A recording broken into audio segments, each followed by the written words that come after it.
Welcome, everybody. A couple of people here on Facebook. Not so many here on Zoom with me at the moment. We'll see who comes along during the day. My name's John, and I'm the host of the thinking part of sports. The podcast for coaches to look at the way that they impact the game, the way that they impact their players. And we had a fascinating talk last week about beliefs, limiting beliefs in particular, and the self-talk that goes on with us. And those limiting beliefs really limit our potential. And as a coach, how much of your potential is limited, and how much is that affecting the players that you're looking after? I'm very, very closely behind those limiting beliefs. We're going to look at values today. Values, let me just take that off. Get put out of the way. Values are, and these are core values. These are the real values. These are the ones that you could say you're born with almost. Values form in us when we're very young, 3, 5, or 6 years of age, when we're very much influenced by the environment, by the people around us. So our morals, our values evolve in the way that we're being affected. And values are what we stand for. They're our principles. Now, I was brought up in an era when you valued hard work. So you worked hard to put a crust on the table to buy a house. Maybe those values are around today, maybe they're not. But values are the principles that we live by. They give us the priorities that they give us the priorities to the way that we think, the way that we process our perceptions, our choices, our decisions. These are the base fundamental sensations, because values are generally not something that we logically think about. They're not something we consciously think about. They're something that we live by. And they're suddenly different to our beliefs. Our beliefs are concepts that we hold to be true. So I believe in God, or I believe one day the Dolphins are going to win the NFL again. I've been following them for a long time, and they haven't. I also follow Southampton football team, and they're probably going to get the Premiership about the same time the Dolphins win the NFL. But that's a belief. Values are ideas, they're concepts that I hold to be important. So I value hard work. And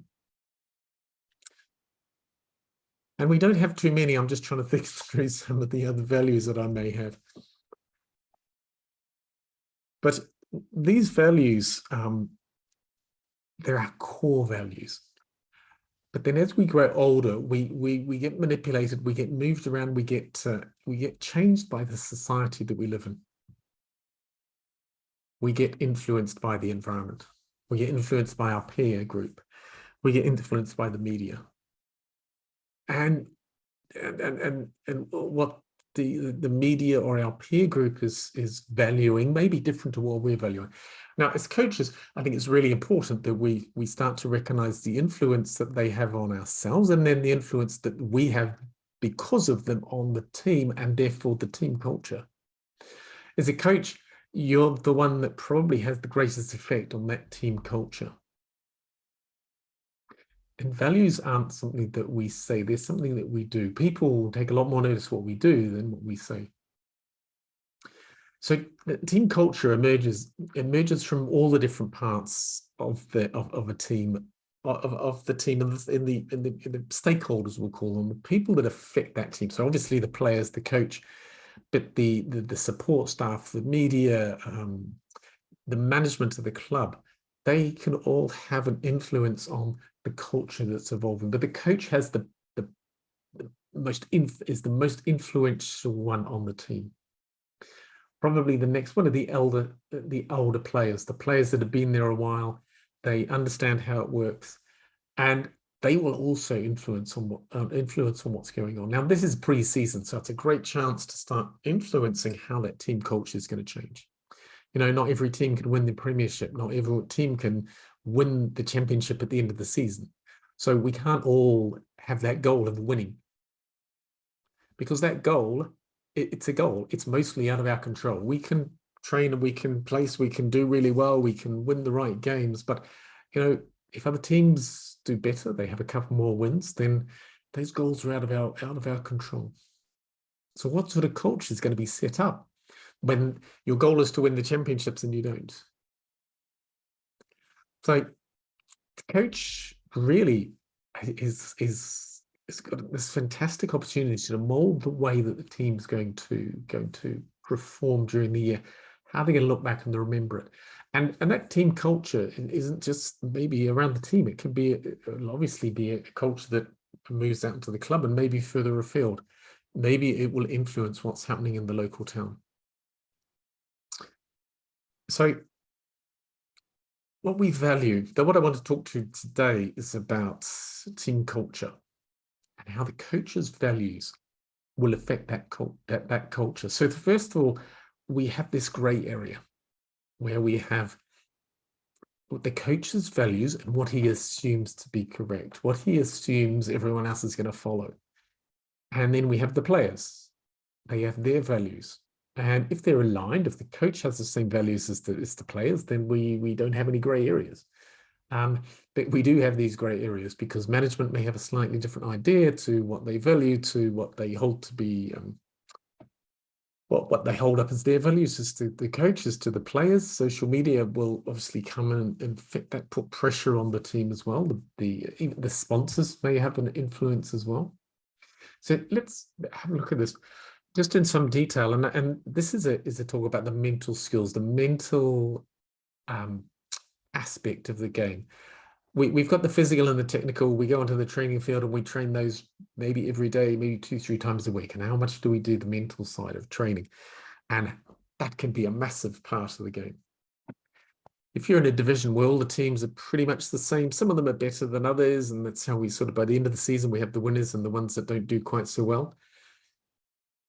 But how many of them actually look at the mental side of it, which can have a massive effect on the results, influencing the games and influencing the season. So the mental skills really are looked at by by the Premiership team, by top 100 or 200 golfers, some of the top rugby teams, the NFL teams. I know basketball, the mental side is quite big in some of the American sports, but generally across the board, we don't look at the mental side of it. And you see it all the time, especially in the Olympics, where people just, they've got the physical skill, and this is the pinnacle, this is the goal. And I said goal is something that we invariably don't have control of completely ourselves. They start to lose it either through their failure, their mistake, or something that's happened in the environment around them, and they can't put themselves back into that winning mindset, what I would call the game face. They get put off by something that happens in the game, something that happens via the ref or the sideline, or something that's influenced before they go on the field. And well, their physical and mental skills, technical skills haven't changed. Their head's in the wrong place. Mental skills are really underutilized part of most sports. And really the best part for me when I was playing sports or working with a team was when they're being in flow. And being in flow is getting out of your own way. So being in flow is a really important way to enjoy the game. So if we look at the coach's values, so the coach will have some degree of value that he places on the mental, the emotional skills of what he expects. So he will assume that his values are matched by the team, by the players. The coach will also value the relationships. He'll have some level of value that he puts on the culture. And those values that he puts on the relationships, the individual relationships, the team relationships, the culture, they will create assumptions that he holds. As a coach, he'll put a level of value on the physical, the technical abilities that he expects from the team, from each of the players. And obviously, as coach in most sports, they'll be really highly valued because we can measure those. We can accurately measure timing. We can measure distance run if you're in football, line breaks if you're in rugby, snaps if you're in NFL. They can be measured. And he will have assumptions around those values, around those skills. And the coach will also have that he'll have values on the logistics, the training systems, the way that the club, the team, the structure is set up. He will have values on those. Now he'll be looking to the players to meet those levels he's put on, what he values. Player comes in, they may have no interest in the mental side of it, so they don't value it. And then we have a gray area. We have an area where the assumptions of both those parties don't quite match. Now, this could just be an area of if miscommunication, misalignment.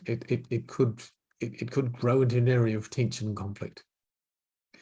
Likewise, from the relationship, the way that the coach is valuing, at what level he values the relationships, the culture of the club, the culture of the team.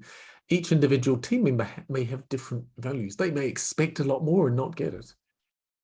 The great example there is Michael Owens when he went to Real Madrid, spending his whole life from academy with Liverpool, where he was brought up in a system where he valued, without realizing it consciously, he valued that space in the club because they looked after him, because there was the culture, the team he'd grown with it. And when he went to Real Madrid, a completely different type of culture. There wasn't the support for the team around, and he struggled and eventually left because he never quite got it. So he valued that relationship, that culture, that teamness, if you like. And when it wasn't there with another team, there was a grey area of shadow where there was a misalignment, and that shadow grew to a point where the tension was too much and he couldn't play his open flowing game. So in that case, there was a misalignment. Now, the physical, technical abilities of the team, the coach may have a lot higher requirements of the players. And his job, the coach's job, is to he perceives, he values reaching these levels. The players may expect more, they may expect less. But again, if there's a difference, there's a miscommunication. And this miscommunications, we go into the training logistics, and obviously the players may have different ideas of what they value with the logistics, how important it is to them, where it's going. Is it what they want? Do they want to take a private car to training, to the game, or do they have to catch the bus? He says things like this, where there's just this class of things that people assume, because we say assume because they're not normally talked about. And through these assumptions, this disconnect with these assumptions, where they're not quite speaking the same language, if you like, we don't hold the same teamness, the culture isn't tight. And you're either going to have a tight-knit unit or you're going to have a group of talented individuals. So, and this is a perfect time of the year, pre-season, to actually sit up and start looking at this before they really get into games.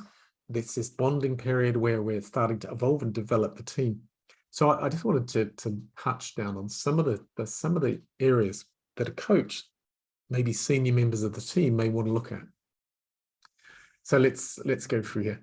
So the most important thing, I think, at the start of the season is to make sure that everybody has an agreement on the missions, the outcome for the season. As I said, it's only one team is going to win the championship. Doesn't mean that all the teams shouldn't be driving there, but we have to be realistic. If you've just been promoted, then what are your outcomes?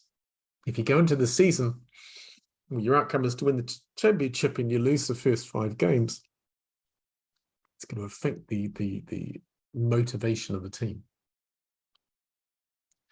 And with those outcomes, with those goals for the team, the whole team, how do the individual players fit into that? Really important when you have a team mission, a team outcome, that each of the individual stakeholders, even the management, know how they fit into it. And they know how they fit into it, and they can see how they're playing their part. You know, these areas are the ones that need to be discussed, and it's the mental side. It's not the technical. There's a mental side that's not normally discussed. What are some of the other ones? How do we measure outcomes? You know, the coach may have a clipboard there and he's got his stop times for distances and that. Well, some people have to be fast, some people not, depending on the sport.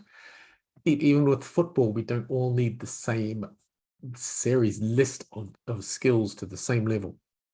In a game like rugby, you have completely different skill sets for different positions on the field. So how do we measure the outcomes? And does the coach agree with each of the players on their individual requirements for the season in their position, how they fit in, what they're going to have to do, what their particular outcomes are?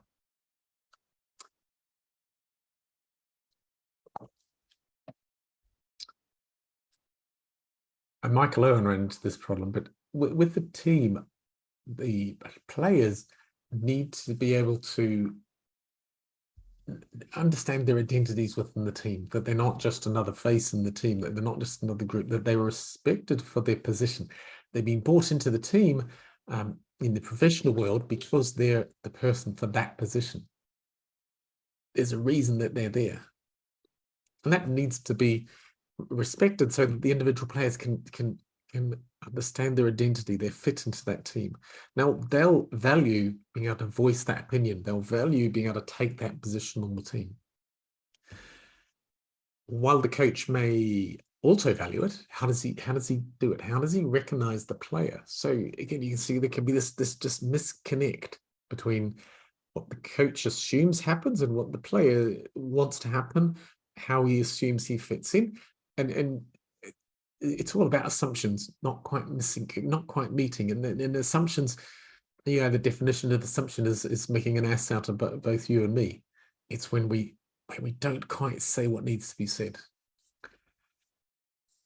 And miscommunication is big, probably one of the biggest issues in business and in sport and in life. You know, we say separated by common language because there's so many nuances, cultures with a common language. We're miscommunicating a lot of the time. They reckon 20 to 30% of the time we're miscommunicating. Throw in a player from a different culture, even somewhere like in England, where you have someone from the south and someone from the north of England. There's actually quite a cultural difference there. So assumptions, words even, may have slightly different meanings. Understanding the relationships is another thing that the coach at this pre-season stage needs to have that relationship with all the players. How do they deal with that? You know, you don't need to sit down with all the players every week, but it's amazing how much just that little bit of communication, that little bit of relationship building can change that relationship. It's really hard with a coach. As a player, you're assuming that he's not happy with you because he's not talking to you. The coach is not talking to you because he's got other problems and you're doing well, so he doesn't need to talk to you. Terrible miscommunication.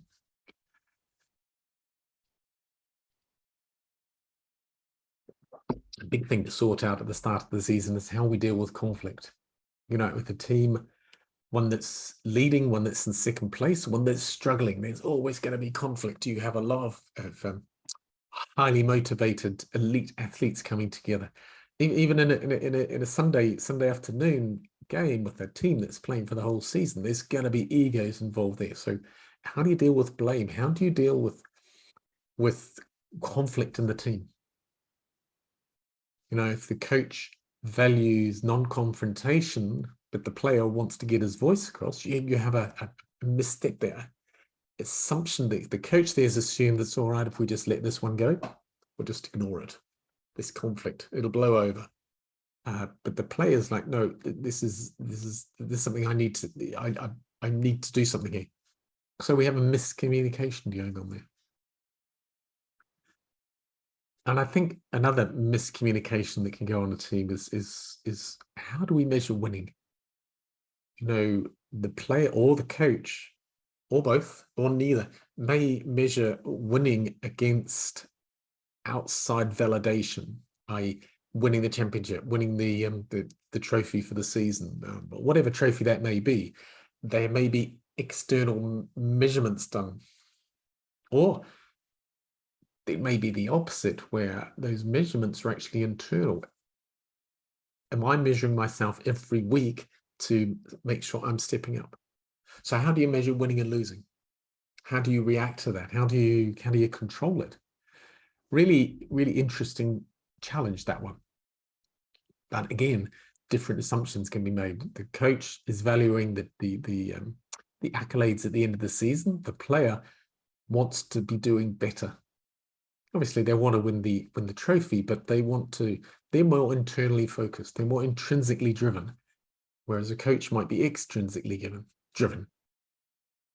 And of course, if you have 11 or 15 or however many on a team, you will have different dynamics going on there. Different players will have different expectations.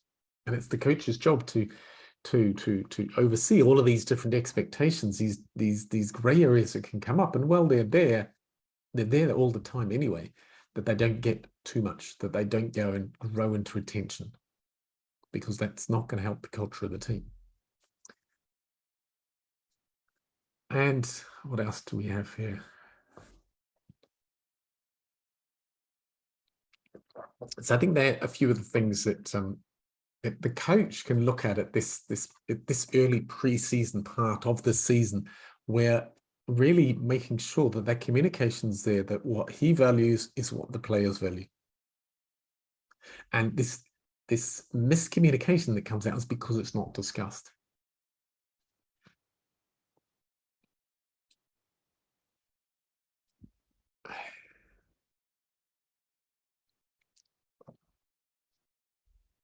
I think, like so much, culture is something, values are something that we never really usually assess. It happens. There will be a culture in the club. And if it's not looked after, it may work. But as a coach with the strongest influence on what's going to happen, it's something that most coaches would want to have some understanding of, to step up. And this really takes internal work for the coach. Self-evolution, self-awareness, what their values are around the team, around the season, what their biases are around themselves, around the team, how they interact with the team. Because you see, a coach is going to influence the team, whereas the individual players will influence a few other people on the team.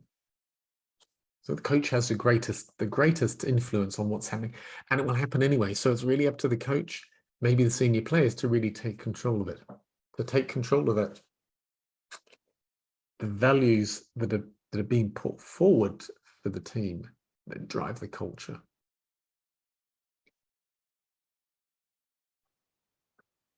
And I just wanted to usually what happens is, so we're going to evolve a culture. A culture is going to be there. And usually, because it's not discussed, what happens is, at the start of the season, the coach comes in and he says, right, these are the goals, these are the outcomes. This is, and he's dictating, he's delivering the values for the team.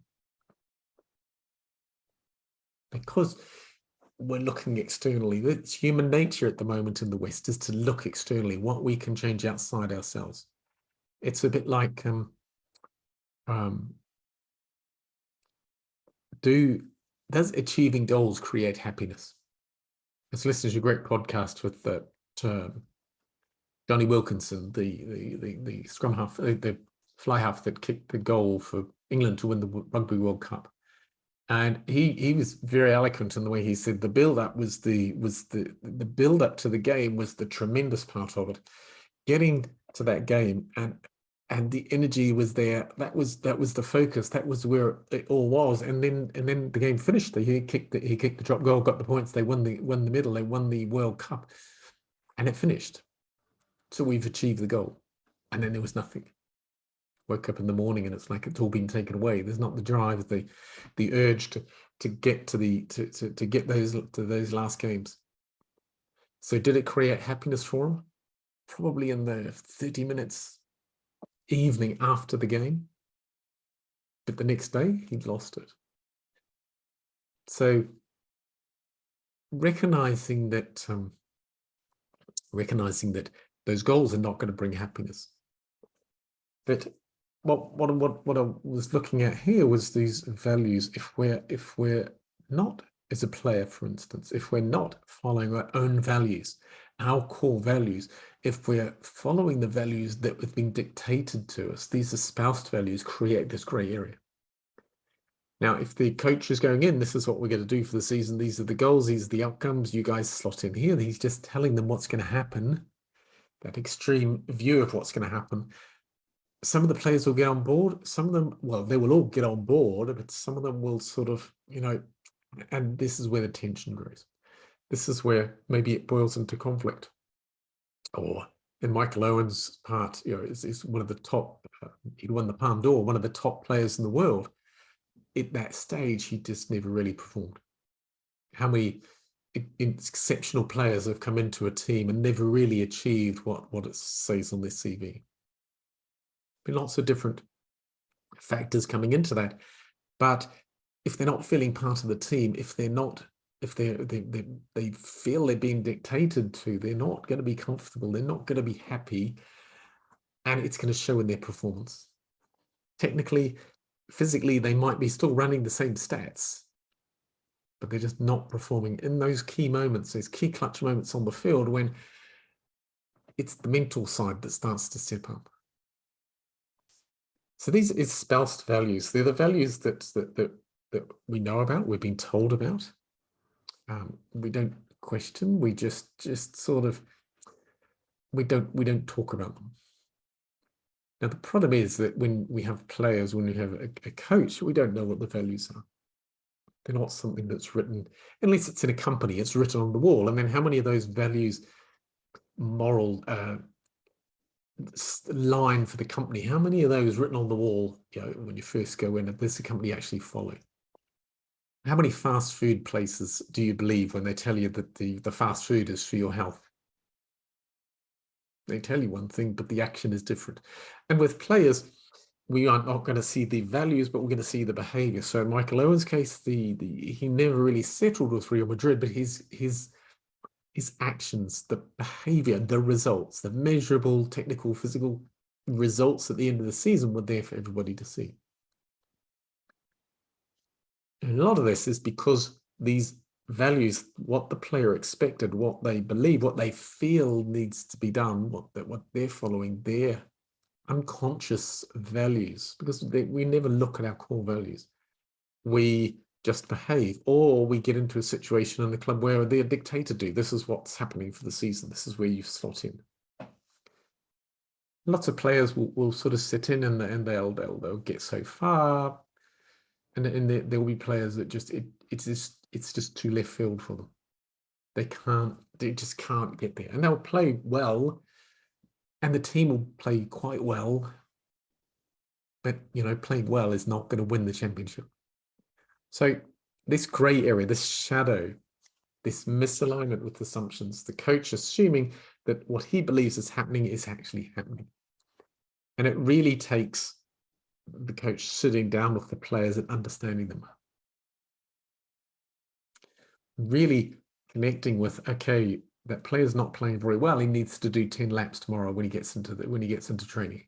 Is that really what's needed? The physical, the technical ability, or is there something else going on?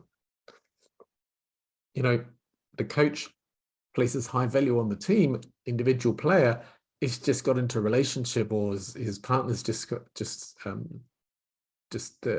pregnant. It's when the player's values may differ a little bit from the team. Now, the coach needs to understand that, support it, and work with the player to make sure that the player's focus when it needs to be is with the team. You don't want to have a sort of a lose game and then find out that and then bench the player afterwards. It's understanding that something's happening and it's not working for him. What is it? And the first step of this for a coach is understanding themselves. You can't just look at another player and go, oh, there's a problem. What is it? A lot of this stuff is unconscious. It's a sense. You can't touch culture. It's very hard to assess culture. When you're in it, it's easier to assess culture past it. The golden generation in English football, some of the best players in the world. Talented group of individuals. that never really connected. Now, today we can look at it and sort of go, oh, well, it's all sorts of reasons, but it should have been changed at the time, and then they could have actually got the results. So it's worthwhile looking out for that reason, getting the results, but it's the coach that needs to first of all start looking at themselves, looking at their real values, their real beliefs, what gets them motivated, what their real core drivers are. Not the ones that are being told to them by the media or the management, or what they believe because this is what was always been done. It's always been done this way, so that's the way we do it. It's not just coaching in sports, it's life. People get into these situations in life where they're being dictated to, a lot of it unconsciously, by what's happening outside them. This fear over COVID is being pushed by the media, by government, to, you must have the vaccine. And it's coming out now, of course, that there was a real push to victimize the people that didn't get the vaccine. They didn't get the vaccine, they didn't get the vaccine, but not to victimize them. So how much as a coach, how much as a person are you being influenced by what's happening outside? These are extrinsically motivated. Getting those goals I was talking about before, I was telling you about those goals that we don't actually have control over. We have control over how we react. We don't have control over things outside of ourselves, but we look outside of ourselves for that validation, for those trophies at the end of the season. And then there's a coach understanding those core values. What motivates me? What drives me? And then how can I instill that into the players, help the players, understand the players, to push the players? There's a fair amount of self-work, self-awareness to go on for the coaches. But of course, I've talked a lot about the negative side here of the shadow, the gray areas. But we also have to realize that they're going to exist, because you will always have a coach assuming having his values and everybody else having their values. So we always have this dynamic running. So we shouldn't reject, press down, suppress, or try to eliminate the shadows that we have in a team situation. They're not necessarily good or bad. Some of these shadows, these misalignments, can actually be for the better of the team. The results really are in the results. So it's looking at the impact it's having. What's the misalignment? What's the miscue here? What impact is it having on the results? Because ultimately here, it's the results that we're looking at. It's pre-season, this setup, so that we have a solid base, so that we can bring a team together early, so the teamness is there, so they're playing as a team, not a group of talented individuals. And with that tension that's grown between the different assumptions, the different values that people have, I mean, this can actually work in favor. It's not necessarily a bad thing, but it can actually work in the development of the team. It can actually help the team evolve. So again, the coach needs to be aware of the dynamic that's running here. What are their values? What's happening with the players? How is that setting out? So it's not going to be good or bad. It's the impact in the results. We see the results, but also it has to recognize it can show developments in the team where you have this misalignment. We can really change some of the thinking. Einstein said, the thinking that created the problem isn't going to be able to cure it. The thinking that created the structure, the culture that's in the team is not going to be able to fix the culture. It's got to be something that's coming out. Like, this is something that we need to take on, going down that way. So it can actually have a huge impact, positive impact on the team, as opposed to having, and it can also just have a negative impact on the team. If the tension grows to conflict and it's let go, it's not controlled, it's not, and you can't control it, it's not openly discussed, it can have a negative effect just as much as a positive effect on the team. And so it is really taking those shadows, those misalignments, those different values, and turning them into the strengths of the team. And once they're recognized, they're expressed, it helps the communication, the collaboration of the team. And that's really what you're after, is the team actually you're getting into that flow situation, because we're ultimately looking at flow here, so the team can play as a team and will not have to deal with conflict or tension among the players.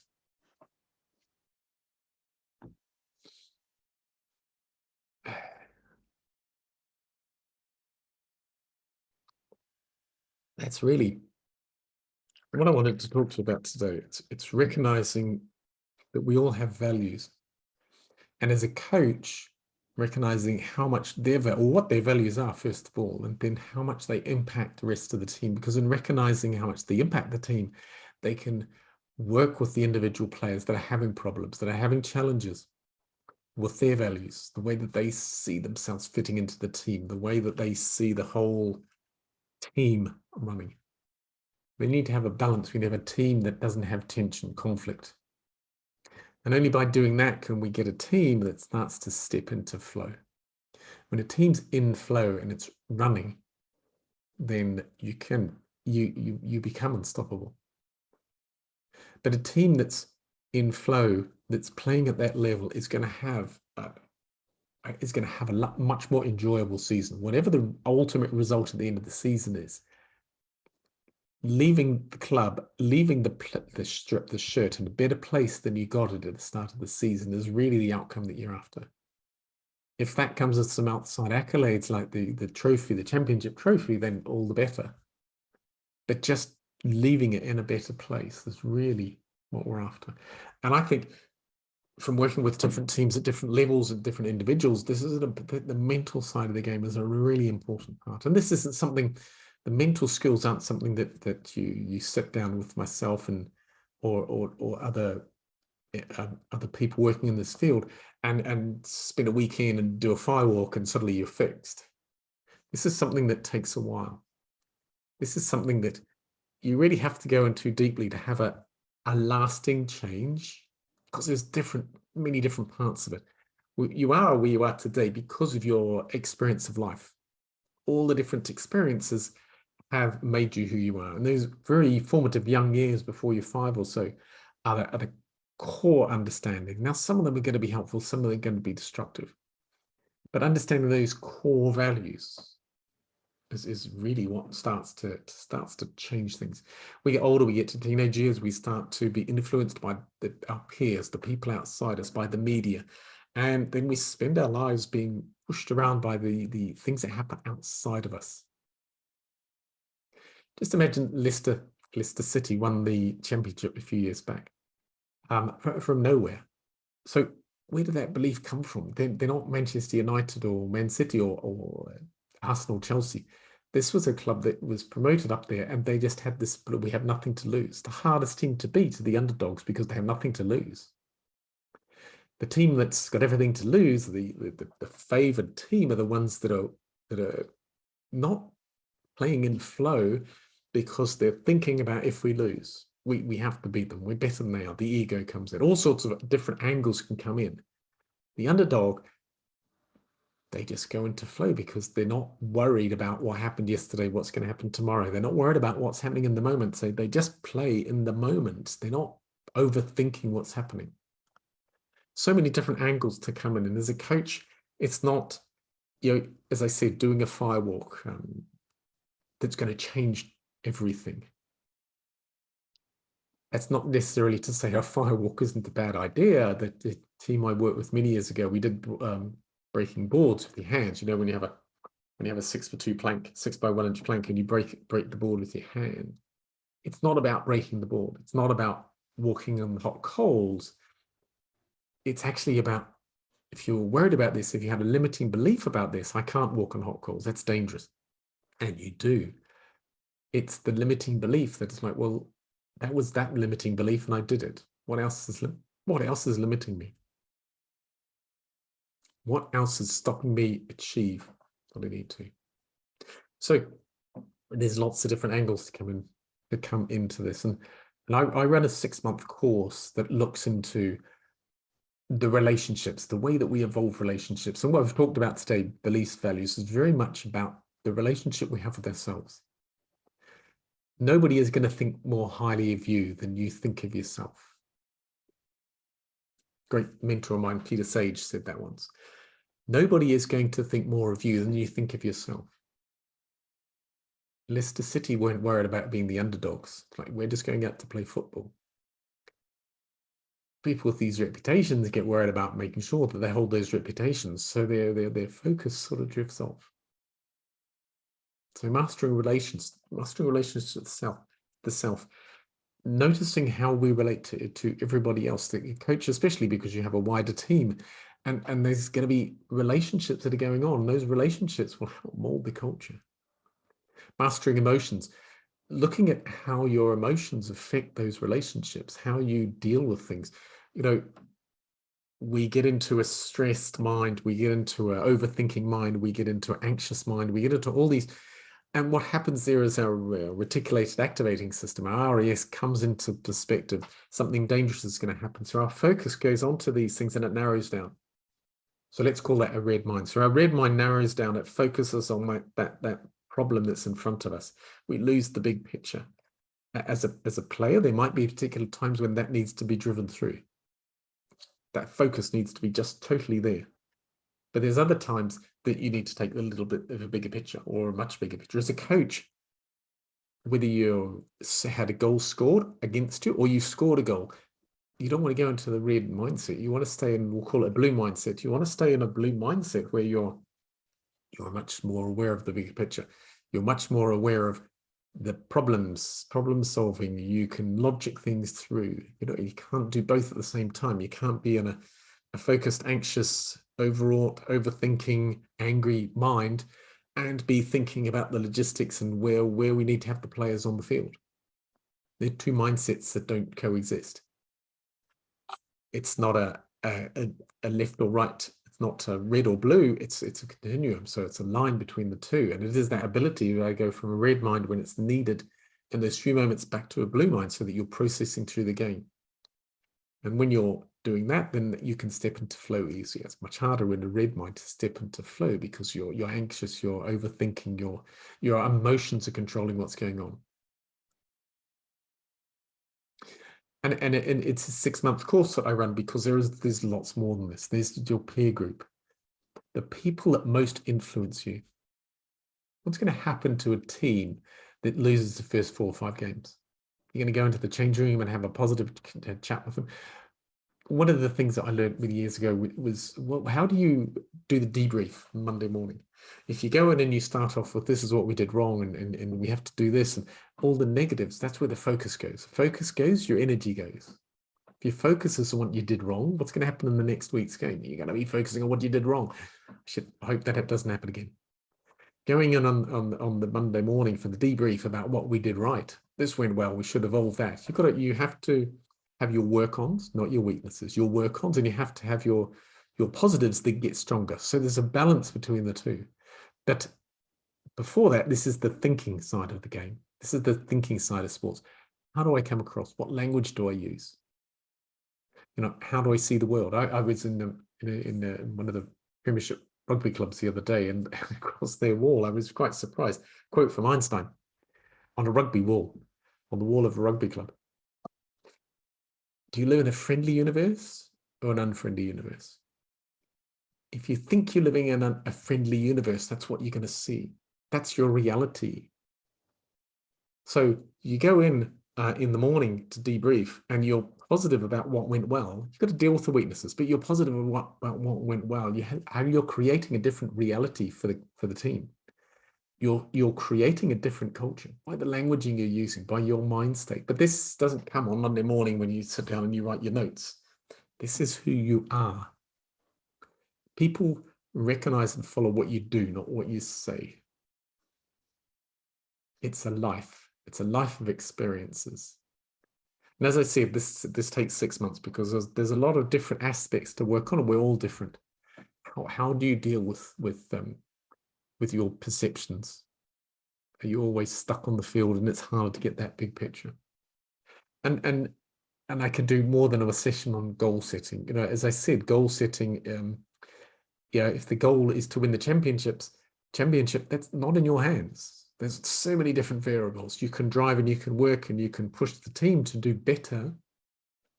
But to push them, to drive them to win the championships when it's not in your hands, it's not a great goal, because you're halfway through the season. How's the team going to feel if you've lost a lot of the games?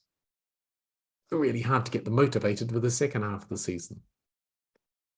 It's so much harder to play in the moment. It's always thinking about the mistakes we made, what happened in the past, which you can't change, what's going to happen in the future, which we can control, we can't predict. So I hope that's helped. Values are really important, and they're the core values, and they're something that we very seldomly look at. They're not always going to stay the same. They're going to change as we get older, as we get more life experience, realizing that some of the values that we hold just don't work anymore.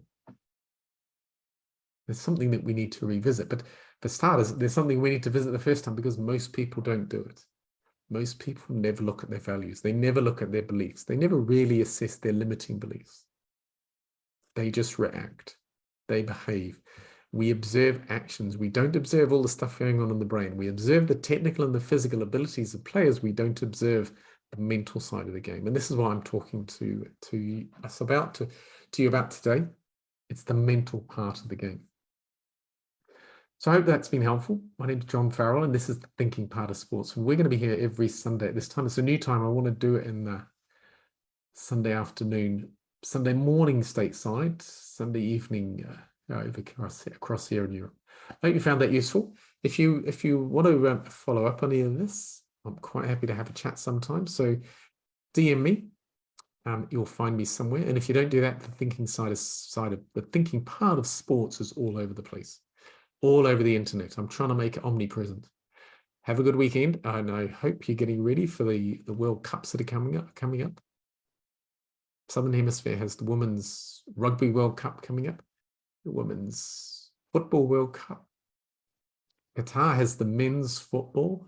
It's going to be a jam-packed season this next few months. And the cricket season's in full roll in England here, and I saw that the NFL system is just starting to roll up again. My money's still on the Dolphins, but I don't get as much money as I used to when I used to live in Miami. Hope you have a good week. We'll see you same time next week. Bye for now.